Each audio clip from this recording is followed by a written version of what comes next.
something to say, casting looks, throwing shade every single day. He's got opinions, but he's missing the proof. Judgment on lock, but never spitting the truth. Keep it 99, no time for lies. We're living big while they criticize. Stay in your lane, don't cross my vine. They want 100, but I'll keep it 99.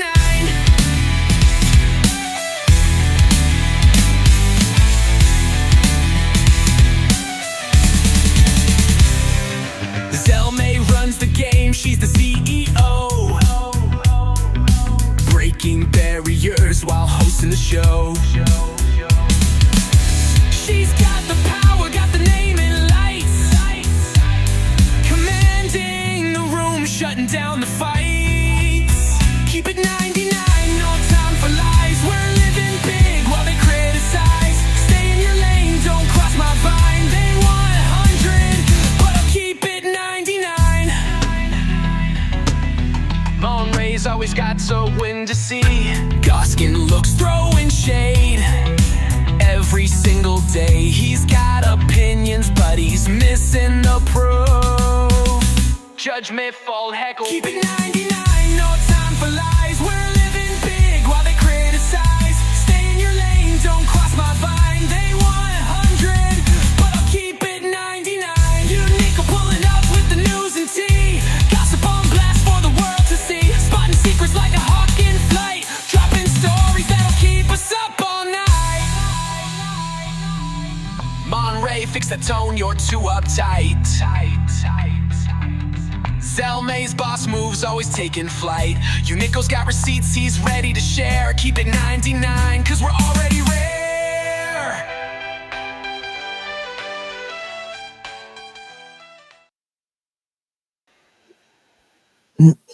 What's Zam Alphas? It's your boy Zelmay, and we do what we do. It's Keep It 99, and we do these reviews. And of course, we're talking about Happy Face, episode 7, my Jesperson girls. Jesperson girls. Keith is a madman. And in this episode, we learn a lot about Keith. We learn so much about him because we found out what he told Ben. Why Ben is shook by him. He told the man literally, you can have my girls, but when I want them back, I will take them. And there's nothing you can do about it. Listen, I understand you, Ben.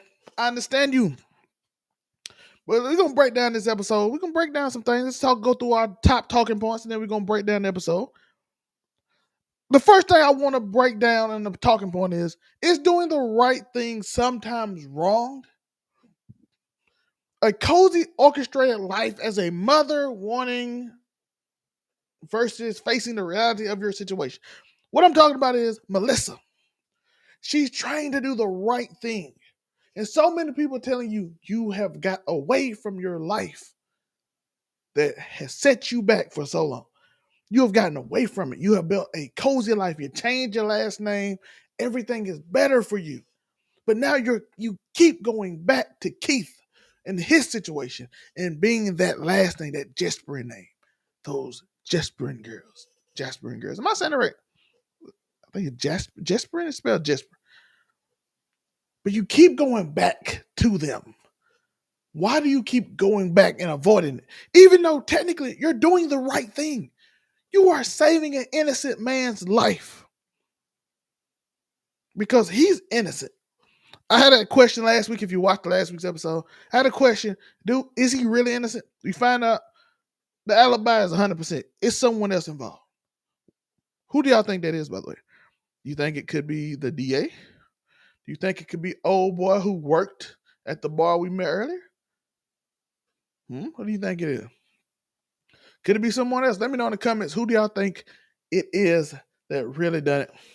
But the question I pose to you is, facing reality or living in your adjusted world, your world built for you, the world you escape all your past problems and all the issues where your world is synced. You're not doing the right thing, but I don't think you're doing the wrong thing either.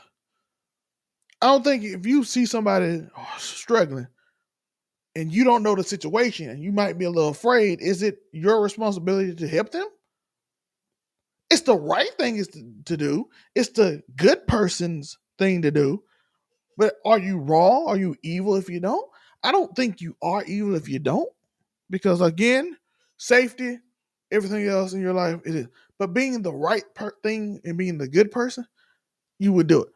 Now, if you don't do it, you're not a good person. You're not doing the right thing. You're just neutral. That's how I feel. Let me know your thoughts on that. Because right now, Melissa is doing the right thing, but it might end her relationship, as we saw throughout the episode of when you come back, it won't be the same. I'm like, okay, yeah, okay. we get it.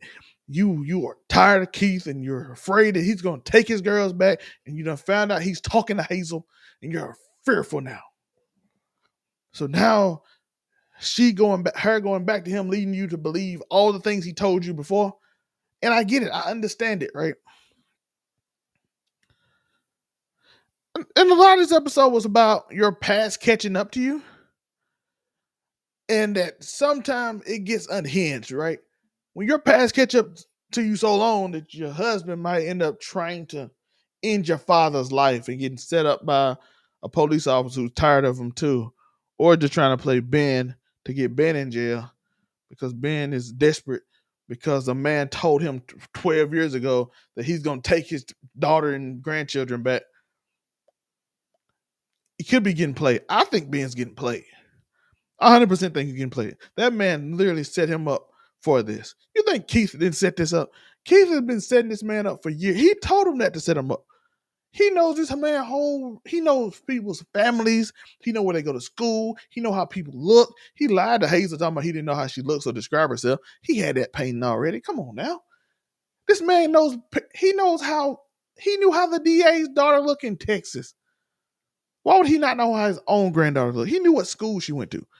This man's not even important in his life, but he had ways to see it and hear it. He got ways to send pictures to his daughter. Come on now. We don't believe that. And the third talking point I want to get to is Ben right in his feeling? Is he irrational? Because sometimes in this episode he sounded irrational. He sounded hurt and angry. And like I said, I get it. I understand why you're angry, Ben. The man threatened to take your family away from you. And it appears he's doing it. So I get it. At the end of the episode, I understood it. But throughout this episode, you looked insane. You looked crazy. You asked, was the DA not prosecuting Keith to give him the penalty? Was that her doing? Is she protecting him? And she said the exact thing I thought too. She can't control what the new DA does. She don't even know who the new DA is. She can't even control what the old DA did. Like, you putting responsibility on her that can't be applied to her, because I don't know how you can say you're protecting someone when you literally linked a crime that we found out he didn't even do, thanks to the wrench and the rags and all that stuff, to him. He didn't even do it. So the fact that she was able to put it on him makes it more irrational, but he doesn't know all that. So let's give him grace with that. But he does know she pinned a crime on her father, another crime. I don't know how that's listen, if you come into my defense, I don't want you pinning a crime on me.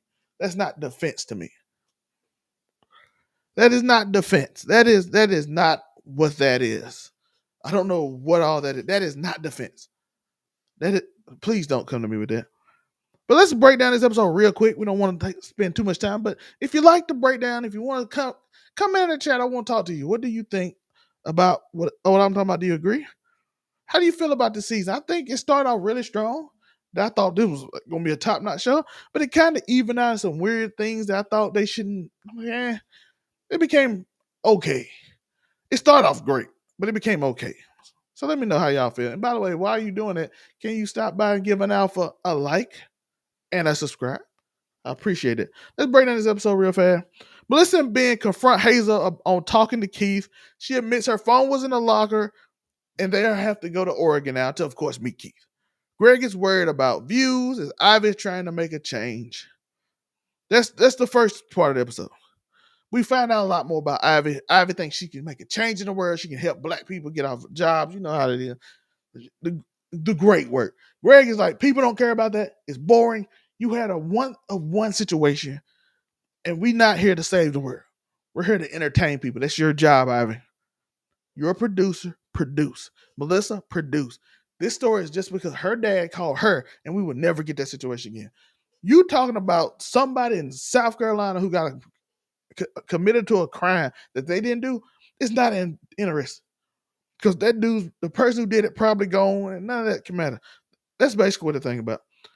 She invited her grandmas to watch the kids because she says, Hazel, I don't trust you anymore, right? You can't trust Hazel no more. She ran out doing whatever she wants.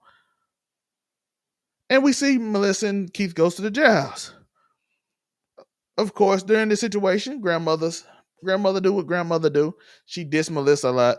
Hazel tell her, Mom doing the right thing.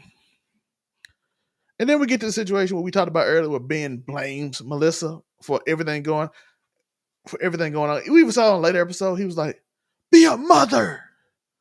And I'm like, that's unfair. That is very unfair. But it's fair too, right? How did y'all feel about the Melissa, Hazel, and her mother situation, by the way? And we found out Keith is a gaslighting psycho as well. But how do you feel about that dynamic from the mother throughout the whole scene, confronting Melissa, leading her to go to meet, what's his name, Ash, in the woods, and realizing and coming to a little therapy session in which she realized that she's basically a victim as well, because we find out from her mother, Keith tried to burn him alive when she was little, when she had just visions of him saving her. This came about because she's talking to Hazel about her dad is charming and how she doesn't want her around him because he's crazy. And Hazel confronted her about, you want a relationship with him, why come I can't have a relationship with him? She's like, I really don't want a relationship with him. She does. She kind of missed to it. But I think she's kind of over it now, in a way. Now I think it's just fully on the good side since she came to those realizations. She also revealed a lot of things about Keith. She really let me go through these notes real fast. Let me see. What did he say? Did you know that when I met Brandon, he asked me, did I know how to give up BJ without gagging? Brandon, for anybody that don't remember, he's a dude that she beat up that all word her. And the whole time I'm thinking in this situation that Hazel is crazy. You don't know him. You don't know him like I know him. I'm like, girl, you talked to him for a week. You have been talking to Keith for 1 week. 1 week. And you're telling a woman who lived with him her whole life that you don't know him like me. That's a typical teenager. That's the one thing I don't know about the show. Because if you know about the real life story, it wasn't nowhere near this dramatic or anything like this. It was some people that got in situations, but it wasn't quite this extreme. And she did tell them about, they had a group project at school. If you know the real story, I did read up on it. She told them about a group project in school and they looked up into him, but it really wasn't this orchestrated. Keith was a very smart man and did find little ways to harass them, but it wasn't to this extent. It wasn't like I'm controlling your family from behind the scene. Because I'm like, that much power is crazy. But I don't know. I think that what kind of throws it off too. Like some of this is like irrational emotion. I get it. Like if you told me Keith been working on Hazel for years, I would get it. But he worked on her for a week. And I know he's charismatic, right? They usually are. But to work on somebody for a week and get them to turn on their parents, it's a little bit unhealthy. I don't think that's good writing or nothing like that. No offense to the people that wrote it. I think you sped through it. Sometimes it happens. Other than that, it's a well-written show. It just that part kind of threw me off. By the way, we meet, Ben goes to the bar, gets drunk. He missed the police officer that somehow is I don't know whose side he's on. I think he's on Keith's side, but Keith threatened him when he touched Melissa. Now we got Chevy. We meet Chevy, who is speaking to Ben to try to get rid of him. And Ben, of course, made the Bitcoin off of what was it, 15, 20K to get rid of him. And he's going to set it up because things happen in jail, right? There's a lot going on for the next few episodes. I'm looking forward to it. Let me know y'all thoughts on it. Like and subscribe, hit that notification bell, all that. Happy Face will be back next weekend. Hopefully I can get it done by Friday. If not, it'll be just like this Saturday or Sunday. But it will be out this weekend. Yes, Happy Face will be out this weekend. I appreciate y'all. Remember, like and subscribe. This is Happy Face, episode 7 of season 1, My Jesperson Girls. It's your boy La Alpha.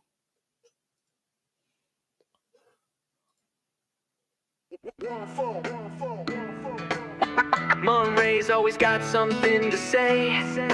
Casting looks, throwing shade every single day. He's got opinions, but he's missing the proof. Judgment on luck, but never spitting the truth. Keep it